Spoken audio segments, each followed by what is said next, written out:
pose with the bands. Pose with the pose with the pose with the bands. Pose with the pose with the pose with the bands. Pose with the bands. Pose with the bands. Hai semuanya, hari ini kami akan menjelaskan tentang gender, seksualitas, keluarga, dan perkawinan. Kita mulai dulu dari definisinya. Oke, kita mulai dari definisi gender.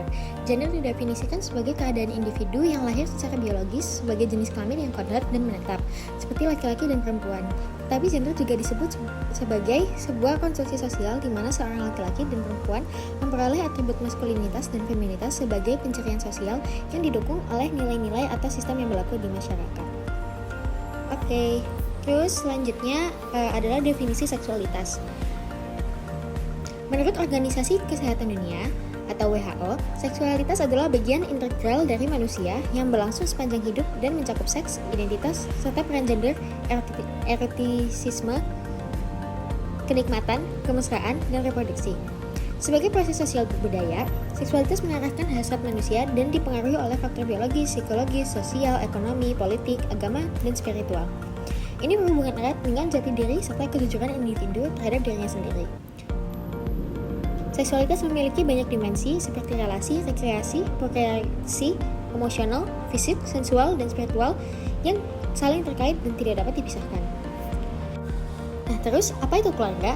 Keluarga merupakan unit sosial dasar yang penting karena dapat mempengaruhi pengembangan karakter dan sangat penting bagi aktivitas utama masyarakat. Karena suatu masyarakat terdiri dari banyak keluarga yang tergabung untuk membentuk kelompok yang lebih besar yang biasa disebut bangsa, maka keluarga dikatakan sebagai sumber baik dan buruknya suatu bangsa. Keluarga sering dikatakan sebagai unit sosial dasar karena dapat membentuk suatu norma, nilai, dan perilaku pribadi.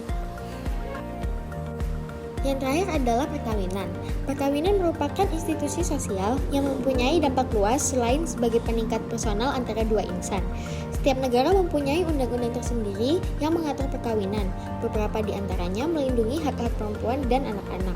Misalnya, Undang-Undang Nomor 1 Tahun 1974 di Indonesia mengatur bahwa suatu perkawinan hanya dapat dianggap sah jika kedua pasangan menjunjung aturan agama masing-masing. Nah, sekarang apakah gender, seksualitas, keluarga, perkawinan ada hubungannya dengan perspektif hubungan internasional? Pastinya ada. Gender dalam hubungan internasional mengkaji bagaimana peran gender memengaruhi dinamika politik global. Gender bukan hanya tentang perbedaan biologis, tetapi juga konstruksi sosial yang membentuk interaksi antar negara. Isu-isu seperti hak asasi manusia dan kesetaraan gender sering menjadi fokus dalam kebijakan luar negeri. Kalau dalam perspektif seksualitas dalam hubungan internasional, mereka menawarkan pemahaman yang lebih mendalam tentang bagaimana identitas seksual dan dinamika gender memengaruhi kebijakan global, interaksi antar negara, dan struktur sosial. Dalam konteks ini, seksualitas tidak hanya dipandang sebagai aspek pribadi, tetapi juga sebagai elemen penting dalam pembentukan kebijakan luar negeri dan hubungan internasional. Dalam studi hubungan internasional, keluarga memainkan peran penting dalam proses pembangunan. PBB menetapkan Hari Keluarga Internasional pada 15 Mei 1993 untuk meningkatkan kesadaran tentang pentingnya sebuah keluarga dan mengakui bahwa keluarga juga penting dalam mencapai tujuan pembangunan berkelanjutan atau SDGs, yaitu pengentasan kemiskinan dan peningkatan kesejahteraan sosial. Hal itulah yang menunjukkan bahwa kebijakan internasional mempertimbangkan peran keluarga dalam pembangunan. Lalu, perkawinan dalam studi hubungan internasional membawa pengaruh terhadap sosial dan budaya, terutama di era globalisasi seperti saat ini. Terjadi perkawinan lintas budaya dan negara yang akan menciptakan sebuah keluarga multikultural yang dapat memainkan peran melalui diplomasi budaya. Pasangan dengan latar belakang budaya yang berbeda dapat membawa nilai-nilai baru dan memperluas pemahaman antar budaya. Perkawinan juga sebagai alat untuk berdiplomasi sekaligus untuk memperkuat aliansi politik. Guys, tahu nggak? Gue baru baca aja artikel ya soal kesetaraan gender di pendidikan sama kesehatan Indonesia. Menurut kalian gimana sih? Masih banyak nggak sih kayak tantangan buat kesetaraan gender di kedua bidang itu di negara kita? Pasti masih banyak lah. Soalnya kalau di beberapa daerah pastinya tuh kayak anak perempuan masih banyak yang nggak bisa lanjut sekolah karena harus bantu keluarga. Misalnya aja kayak dia disuruh jualan tisu, jadi pengamen, jualan gorengan gitu kan. Apalagi kalau keluarganya kayak nggak punya banyak uang gitu kan. Bener. Jadi kayak pastinya tuh yang gue tahu nih ya, anak cowok tuh pasti yang lebih diprioritaskan. Bener banget tuh. Tapi itu bisa jadi salah satu masalah besar loh dalam pendidikan. Bahkan aku baca di sini tuh pendidikan tinggi tuh masih dianggap nggak penting, apalagi buat cewek di beberapa daerah, ya kan? Terus kalau dari sisi kesehatan, masalah itu juga muncul karena banyak banget perempuan yang kurang akses ke layanan kesehatan yang baik, apalagi soal kesehatan reproduksi gitu. Iya sih, kalian bener sih. Tapi kalau kita dari sudut pandang hubungan internasional ya, masalah ini punya dampak besar loh. Negara-negara yang bisa mencapai kesetaraan gender di sektor pendidikan kesehatan itu biasanya lebih dihargai di mata internasional. Nah, kalau kita tertinggal bisa berdampak dong pada posisi Indonesia dalam percakapan global. Oh, jadi kayak bukan masalah domestik aja ya? Ternyata kayak ada hubungannya juga sama reputasi Indonesia di kancah internasional. Nah iya Kak, apalagi Indonesia tuh bagian dari G20 atau G20 dan kita itu harus ikut target global yang udah disepakati bersama, termasuk SDGs yang tujuannya mencapai kesetaraan gender.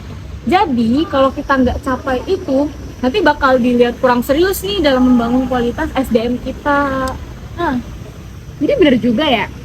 Kalau pendidikan perempuan di Indonesia nggak diperbaiki, kita bisa kehilangan banyak peluang dong untuk kerjasama internasional. Betul banget tuh. Misalnya aja, kalau Indonesia tuh nggak serius dengan kesetaraan gender, kita tuh kayak bisa kehilangan kesempatan untuk kerjasama ekonomi dengan negara-negara yang sudah maju dan lebih peduli pada isu ini. Dan itu kayak bakal memengaruhi kayak posisi kita dalam kancah global. Jadi di sisi lain, kalau kita berhasil meningkatkan kesetaraan gender, berarti Indonesia lebih kuat dalam diplomasi internasional dong. Iya, bener banget. Negara yang memperhatikan pendidikan dan kesehatan perempuan biasanya tuh lebih diperhitungkan di dunia internasional. Bisa jadi contohnya bagi negara-negara lain, terutama negara berkembang yang punya tantangan serupa. Dan ini tuh kayak bakal nyambung ke kesehatan nggak sih? Kalau perempuan kan punya akses kesehatan yang baik, mereka bisa jadi lebih produktif, terus kayak lebih mandiri, dan bisa juga kayak berkontribusi lebih besar ke masyarakat. Itu kan pada akhirnya kayak membuat Indonesia lebih berdaya saing. Berdaya saingnya kan? Iya, bener banget. Kalau perempuan sehat dan bisa berpendidikan tinggi, mereka tuh punya potensi lebih besar untuk maju. Dan itu dampaknya nggak cuma ke diri mereka, tapi ke negaranya juga. Betul ya, betul ya. Dan kalau dilihat dari sisi internasional nih ya, kita bisa lebih mudah mendapatkan dukungan dari proyek-proyek pembangunan atau investasi dari negara-negara yang punya fokus pada kesetaraan gender. Yang gue lihat sih, apalagi SDG kan mengarah ke kolaborasi global nih ya. Jadi Indonesia harus siap bersaing dan bekerjasama dengan negara-negara lain. Wah, jadi kayak nggak cuma beneran masalah di dalam negeri aja ya? Kayak tapi ini tuh juga terkait dengan bagaimana Indonesia dipandang di kancah internasional. Iya, bener. Kesetaraan gender itu kunci untuk meningkatkan kualitas hidup perempuan, dan pada akhirnya negara secara keseluruhan semua saling berhubungan. Nah, makanya kalau Indonesia ingin menjadi pemain global yang lebih kuat, kita harus lebih serius mengatasi isu ini. Pendidikan dan kesehatan perempuan harus menjadi prioritas utama dong. Setuju banget sih kalau itu sama Bunga. Semoga kita bisa jadi bagian dari perubahan ini ya. Ngomong-ngomong, habis ini makan bareng yuk. Aku lapar banget nih. Ayo. Kayaknya aku mau minum es teh manis aja tuh, udah kebayang enaknya. Aduh, haus banget. Beli kantin yuk. Beli kantin yuk. Pesannya sih bersehat yuk. Gas. Tapi tetap peduli sama kesetaraan gender ya. Siap. Pasti. Pasti. Kalau menurut kamu gimana?